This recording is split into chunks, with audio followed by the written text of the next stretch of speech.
Hello tubers and welcome to Cooper's Tie Adventures. Today my topic is going to be about racism and how it affected me personally. Stay tuned.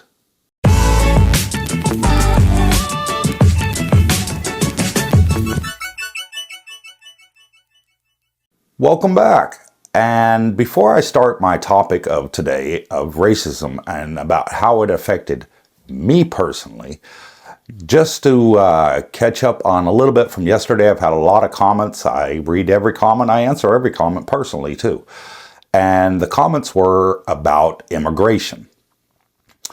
I did not touch on a alternate way for the retirement visa in Thailand, in that you can do what is known as a pension-based retirement visa, in that if you have, I believe, 65,000 baht monthly income, that you don't require the 800,000 baht deposit. There's also another way in there that if you can have a 400,000 baht in your bank, and then half of the 65,000 as an income. I didn't touch on those intentionally because I really don't know a lot about it. Moving on in the future, when I get back to Jomtien on the 1st of August, it is my intention to sit down with an immigration agent and go over all those different options for you and let them tell you, because they have the experience and knowledge that I don't have. And I'm hoping that it'll help clear the air on many, many different visas, not only the retirement visas in Thailand. So without further ado, let's get into today's subject: racism and how it affected me. Racism for me started at a very early age. I grew up in the American military school system called DODS, Department of Defense Schooling. And my father was in the United States Air Force. He's retired and since passed on, God rest his soul. And we were stationed in Germany. I was, I want to say, late elementary, early junior high school, when I met a particular person. I'm not going to name his name, but this person that I met, he had an American father and a Vietnamese mother. Anyways, I got to know him and I liked him. He was a good person. And to this day, he is still one of my best friends. We speak regularly on Facebook and can't wait to meet up with each other soon. The last time we saw each other was quite a long time ago, and he's done really well with his life. But anyways, back to when we were in school together. When I became friends with this guy, I got a lot of hatred from white people. And the hatred that I got was, why are you hanging around with this guy? Don't you know he's a gook? Well, to me, a gook is a very racist word. And something that I really, really don't like. And it shocked me to the core. I was thinking to myself, what are you guys talking about? He's a good guy. He's friendly. He's got a heart of gold. What are you talking about? Oh, we don't want to hang out with you, Cooper, because you're hanging out with him. And that was my first experience of racism early on in my life. Then, after that situation, we moved back to the States. Being an Air Force brat, that's the term that you call it if you're a child of someone that's in the Air Force. There's Army brat, Navy brat, Marine brat, so forth. We moved back to the States and we moved to California. While I was in California, I got to meet quite a lot of people. And we no longer lived on the base. We lived in outside base housing. And I got meet a lot of people from a lot of different ethnicity. I met a lot of black people, met a lot of Asian people, met a lot of Mexican people. And I got to learn all about racism and how it affected their lives. To be honest, I felt it here. Now, I couldn't personally experience what they were going through. So I can't really say that. But I did feel for them generally in my heart. And I'm going to tell you a story that I've never repeated to anybody in my life. And this is a story of when I was in Iraq as a soldier for the American Army. I was an 88 Mike. What is an 88 Mike? 88 Mike is transportation. I was a truck driver. Nothing fancy. I was just an ordinary truck driver. Well, a lot of this is classified still to this day, so I can't tell you exactly where it did happen, but it definitely happened. So I am allowed to talk about it. I'm just not allowed to talk about where and what was involved. So we were on a convoy, and our convoy got ambushed. I got hit by a roadside bomb known as an IAD. My truck had flipped over on its side. I was trapped inside, and it caught fire. No matter what I tried, I had the 5-point harness on. I couldn't get out.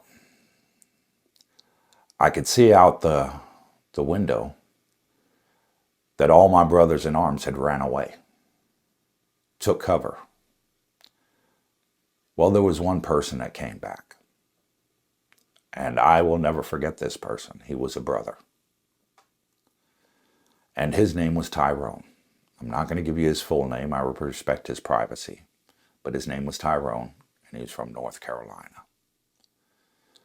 Tyrone came back under heavy fire, risked his life to save mine. I will never forget what he did. If it wasn't for that brother, I would not be here today. And that's the God's honest truth. I owe my life to this man. Tyrone, wherever you are, I will never forget what you did for me and that you risked your life to save mine. Thank you so much. Now, in my unit in Iraq, it was predominantly black people. White people were the minority. I would say they were 65% black and 35% white. But there's something that Iraq really, really taught me.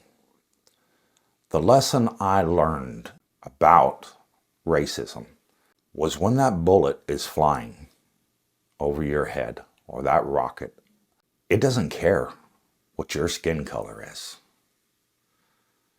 It doesn't care what your ethnicity is. It doesn't matter if you're black, white, Hispanic, Caucasian. It just doesn't matter.